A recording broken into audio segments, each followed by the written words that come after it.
ओम श्री गणेशाय नमः। जय श्री मन्नारायण, जय आदिशक्ति माता। प्रिय भक्तों प्रणाम। आज हम आपके समक्ष एक ऐसी कथा प्रस्तुत करने जा रहे हैं जो भारतीय स्त्रियों के अटूट प्रेम, समर्पण और सत्यनिष्ठा का प्रतीक है।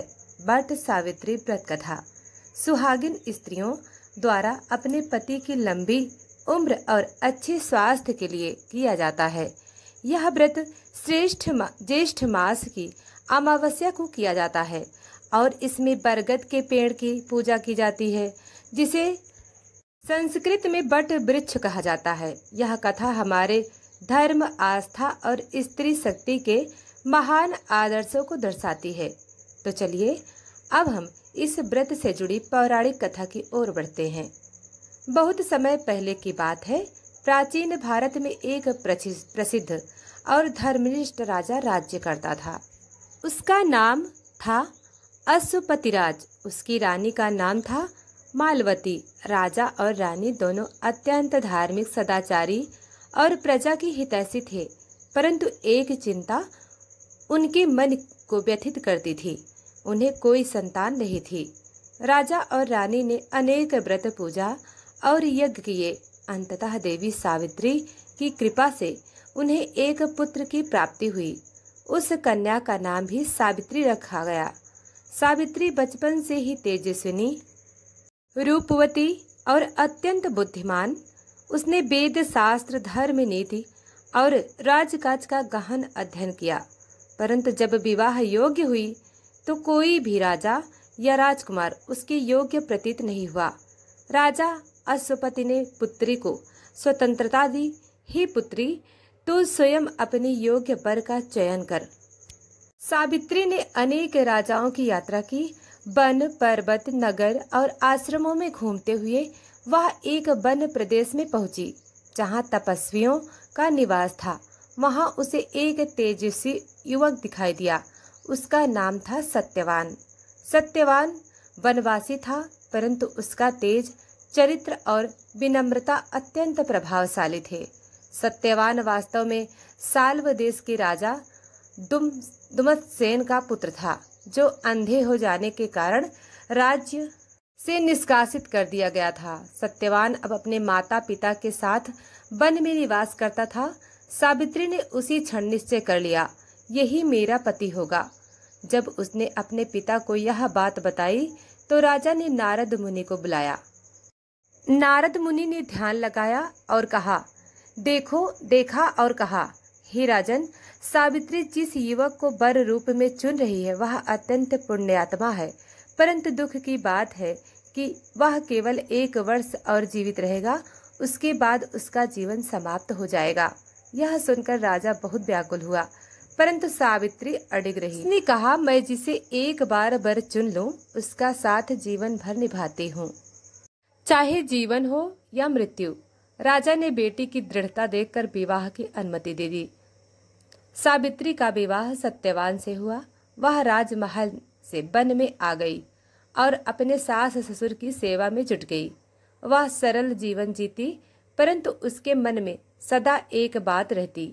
1 वर्ष के पश्चात सत्यवान को कुछ होने वाला है। उसने व्रत लेना शुरू कर दिया, उपवास, ध्यान और साधना। जब उस दिन की गणना शेष 7 दिन रह गई तो सावित्री ने 3 दिन का उपवास रखा। उसने धरती पर ही सोना शुरू कर दिया। तीसरे दिन, जो ज्येष्ठ अमावस्या थी, उसने बट वृक्ष के नीचे व्रत किया और पूजा की। सुबह जल्दी उठकर स्नान करके बरगद के पेड़ के नीचे पूजा की सामग्री लेकर बैठ गई। उसने बट वृक्ष की पूजा की। फल, फूल, अक्षत रोली। धूप से उसने भगवान ब्रह्मा, विष्णु और शिव का ध्यान किया। व्रत करते हुए उसने अपने पति के साथ चलने की अनुमति ली। वह लकड़ी काटने जंगल जा रहा था। पति ने पहले मना किया, पर सावित्री के आग्रह पर उसे साथ ले गया। जंगल में पहुंचकर सत्यवान एक पेड़ पर चढ़ा, लकड़ी काटने लगा। अचानक उसके सिर में दर्द उठा। वह नीचे उतर आया और सावित्री की गोद में सिर रखकर लेट गया। कुछ ही क्षणों में उसका शरीर शिथिल पड़ने लगा। तभी सावित्री ने देखा, एक काले वर्ण का तेजस्वी पुरुष आ रहा है। कोई सामान्य मनुष्य नहीं था, वह था यमराज, मृत्यु के देवता। यमराज सत्यवान के प्राण लेकर चलने लगे। सावित्री ने पीछे पीछे चलना शुरू कर दिया। सावित्री और यमराज का संवाद। यमराज ने उसे कई बार रोका, पर सावित्री ने धर्म, नीति और ज्ञान की बातें करते हुए उनका मन मोह लिया। यमराज ने कहा, तुम मुझसे वर मांग सकती हो, परंतु अपने पति के प्राण नहीं। सावित्री ने कहा, मेरे सास ससुर को उनका खोया हुआ राज्य पुनः वापस मिल जाए, मेरे सास ससुर स्वस्थ रहें, मेरे पिता को 100 पुत्र प्राप्त हो, मुझे 100 पुत्रों की माँ बनने का वरदान दीजिए। यमराज ने सभी वरदान दे दिए, परंतु जैसे ही चौथा वरदान दिया वह चौंक गए। उन्होंने कहा, तुम 100 पुत्रों की माँ तभी बन सकती हो जब तुम्हारा पति जीवित हो। यमराज मुस्कुराए और बोले, हे पतिव्रता सावित्री, तुम्हारे तप, व्रत, बुद्धि और निष्ठा से मैं प्रसन्न हूँ। मैं तुम्हारे पति को जीवन दान देता हूँ। पुनरागमन और सुख का आरंभ। सत्यवान ने आंखें खोली, उसका दर्द समाप्त हो गया। दोनों प्रसन्न होकर घर लौटे। कुछ ही दिनों में धूमतसेन को उनका राज्य वापस मिला।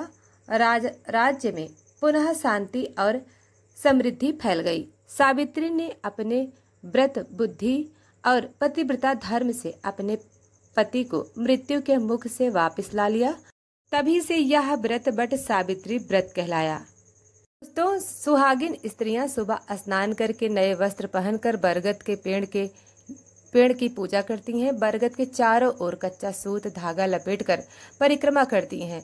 7, 11 बार, 21 बार पेड़ को जल, चावल, रोली, अक्षत, फूल, मिठाई और नारियल अर्पित किया जाता है। व्रत कथा सुने या सुनाएं। दिन भर व्रत रखने के बाद रात को फलाहार किया जाता है। दोस्तों, यह व्रत केवल धार्मिक अनुष्ठान नहीं, बल्कि यह एक आदर्श नारी के चरित्र को दर्शाती है। सावित्री भारतीय सतीत्व की प्रतीक है, जो धर्म, नीति, साहस और प्रेम से ओतप्रोत हैं। आज भी लाखों महिलाएं यह व्रत श्रद्धा और विश्वास से करती हैं, ताकि उनका वैवाहिक जीवन सुखमय, लंबा और सौभाग्यशाली रहे। दोस्तों, आपको यह पौराणिक कथा अच्छी लगी हो तो इस चैनल को जरूर लाइक, शेयर और सब्सक्राइब करें। आपका एक समर्थन हमें और भी अधिक प्रेरणादायक कथाएं लेने की प्रेरणा देगा। धन्यवाद। हर हर महादेव।